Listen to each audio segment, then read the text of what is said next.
죄짐 맡은 우리 구주,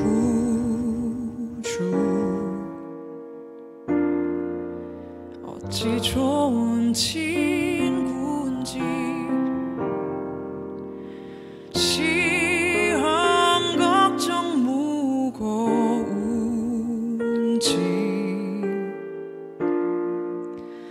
우리 주께 맡기세. 주께 고함 없는 곳으로 복을 받지 못하네. 사람들이 어찌하여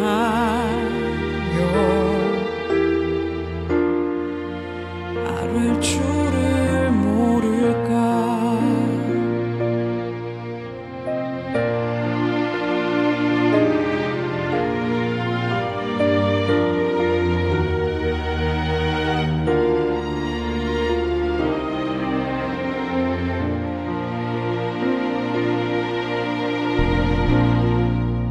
Heavy trials and temptations is there trouble anywhere, for we should never be discouraged. Take it to the Lord and pray. Can we find a friend so faithful, who will all sorrows share?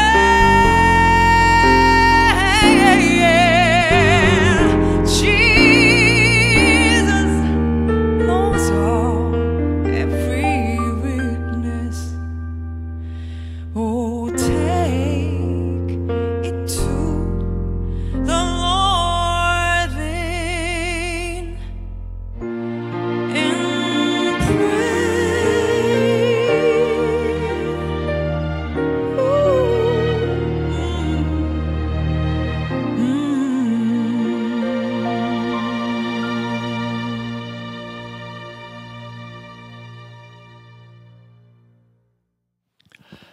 이번 달 함께 생각해 볼 주제는 감사입니다.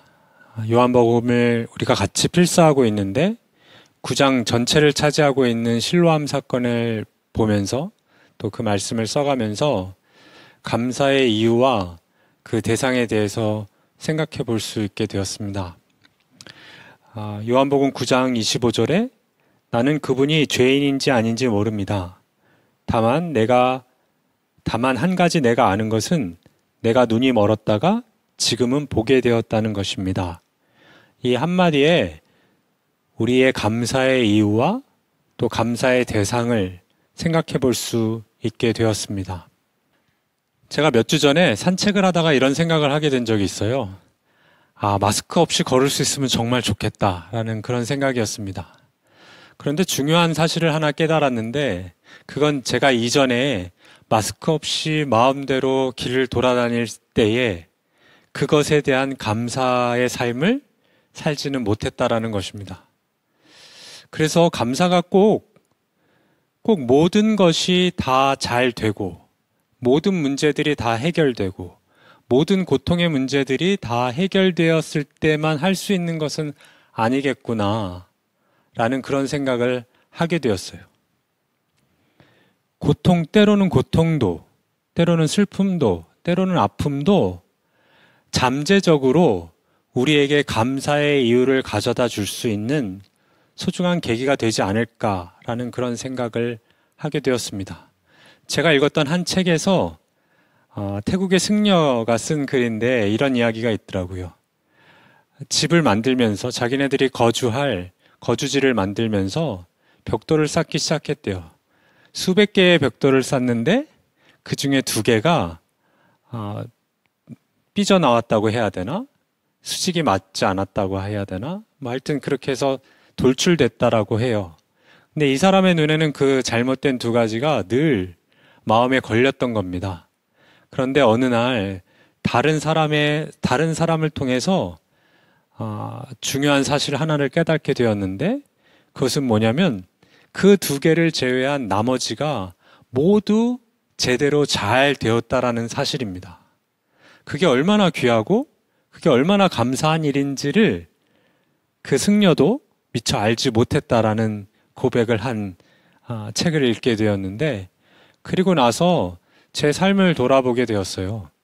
저도 마음에 걸리는 두 가지 벽돌들이 참 많이 있죠. 뭐 두 가지가 아니라 더 많은 것들이 저를 둘러싸고 있는 문제들이 있죠. 여러분들도 마찬가지일 거라고 생각합니다. 그리고 저와는 비교할 수 없이 더 극단적인 슬픔과 아픔에 있는 사람들도 있을 거라는 생각을 해요.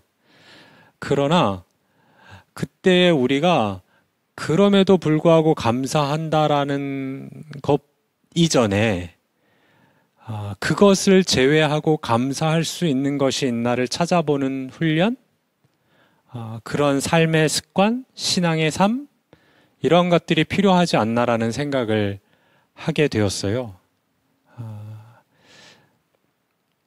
나를 무너뜨리고 있는 몇 가지 중요한 것이 있다라는 것을 인정하되, 그러나 그것이 아닌 것 중에서 내가 감사할 수 있는 것이 있지 않는가. 얼마든지 훌륭하게 잘 되어가고 있는 것들도 존재하지 않는가라는 생각을 해야 한다고 마음이 들었습니다. 또 하나는 감사의 대상이에요. 오늘 본문에도 이러한 이야기가 나옵니다. 그 사람이 나음을 입은 걸 보고 함께 있었던 다른 사람들이, 바리새파 사람들이 이런 이야기를 하죠. 영광을 하나님께 돌려라. 우리가 알기로 그 사람은 죄인이다 라고 이야기해요. 하나님께 영광을 돌리라는 말 참 중요한 이야기고, 궁극적으로 우리의 삶이 하나님께 영광을 돌리는 것이 맞습니다. 그러나 그 전에 우리가 중요하게 생각해야 할 것 하나가 있는데, 우리가 감사의 이유를 찾았다면 그 감사의 이유를 제공해준 그 사람에게 감사해야 한다는 거예요. 하나님은 그 다음의 일입니다. 먼저 내가 감사할 수 있는 것을 허락한 그 대상을 찾는 것, 그것이 되게 중요하다라는 생각을 하게 되었어요.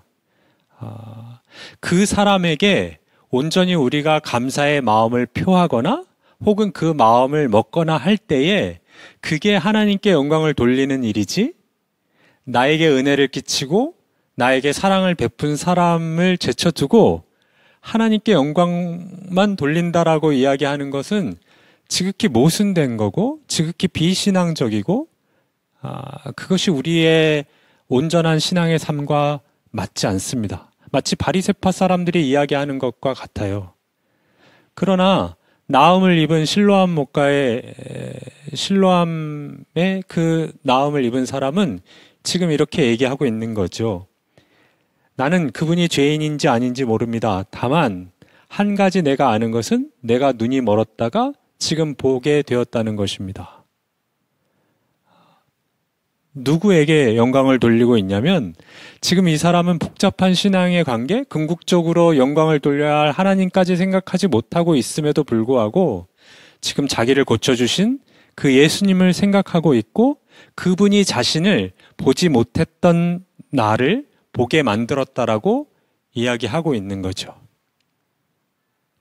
여기서 감사가 시작된다라고 저는 생각됩니다. 여러분과 저의 삶에 작은 부분들을 돌아볼 수 있었으면 좋겠어요. 그리고 불완전한 모든 것들을 잠시 빼놓고, 그럼에도 불구하고 온전히 잘 되어져 가고 있는 많은 것들을 생각하며, 그 많은 것들이 나의 힘으로 되는 것이 아니라 나와 함께하는 사람들, 나를 돕는 사람들, 나를 응원하는 사람들, 그 사람들이 있기에 가능하다라는 것을 인정한다면, 그게 꼭 어떤 물질적인 보답, 이런 것이 아니더라도 그 사람을 떠올릴 수 있고, 그 사람에게 고마운 마음을 품을 수 있고, 그 사람에게 고마움을, 그것이 문자가 되든 뭐 감사의 말 한마디가 되든 그렇게 전할 수 있다면 그것이 곧 하나님께 영광을 돌리는 신앙인의 감사의 삶의 시작이라고 저는 생각이 됩니다. 사도 바울이 이야기했던 범사에 감사하라고 하는 그 말은 주술처럼 모든 것에 대해서 감사하라고 자기 자신을 쇠뇌하는 그러한 작업이 아니라고 저는 생각해요. 사도 바울이 범사에 감사라고 이야기했던 바로 그 말도 이미 우리가 찾을 수 있는 그 감사의 이유들을 발견하고 그 감사를 끼친 그 대상에게 감사할 수 있는 마음을 품을 수 있다면 그것이야말로 범사에 감사하는 삶을 살 수 있는 시작이 될 수 있다라고 생각합니다. 마지막으로 한 가지 꼭 이야기하고 싶은 게 있었어요. 우리가 감사의 이유를 찾으라고 할 때에 잘못된 습관이 하나 있습니다. 특히 부모가 자녀에게 이러한 말을 많이 하는 것 같고 저 역시도 그러한 말을 하는 것 같은데 아무개를 보라고. 아무개는 지금 이것도 안 되고 저것도 안 되는데 너는 그래도 지금 이 많은 것들을 누리고 있지 않냐고. 이게 감사해야 할 것이다라고 이야기하는 것들이 참 많잖아요. 그게 때로는 건강의 이야기일 수도 있고 뭐 어떤 학교 성적에 관한 문제일 수도 있고 어떤 재산에 관한 문제일 수도 있고 우리는 늘 나보다 못한 사람들을 보면서 그러한 사람도 있으니 우리는 감사해야 한다라고 생각하기가 쉬운데 그러나 이거는 성경이 이야기하는 감사는 아닐 겁니다. 내가 나보다 못한 사람보다 더 나은 삶을 살고 있기에 감사한 것은 아무것도 없습니다. 우리는 어느 누구도 그래서 감사하다라고 이야기할 수 없습니다. 단지 그 모든 것을 떠나서 다른 사람들과의 모든 비교를 다 내려놓고 내가 살고 있는 지금 여기에 이미 하나님께서 베풀어 주신 온전히 되어져 가는 많은 것들로 인해서 감사할 수 있고 또 얼그러지고 망가지고 상처인 그 두 벽돌 같은 그것으로 인해서 하나님께서 장차 그것을 극복해 나가게 하시고 마치 우리가 코로나가 끝나고 모두 마스크를 벗는 그 순간에 느낄 수 있을 또 오늘 실로암 목가의 그 병자가 나면서부터 한 번도 보지 못했던 시각을 회복되는 그러한 영광스러운 순간을 바라보는 것처럼 그럴 때에 우리의 감사가 있을 수 있다는 것 꼭 이야기하고 싶었어요.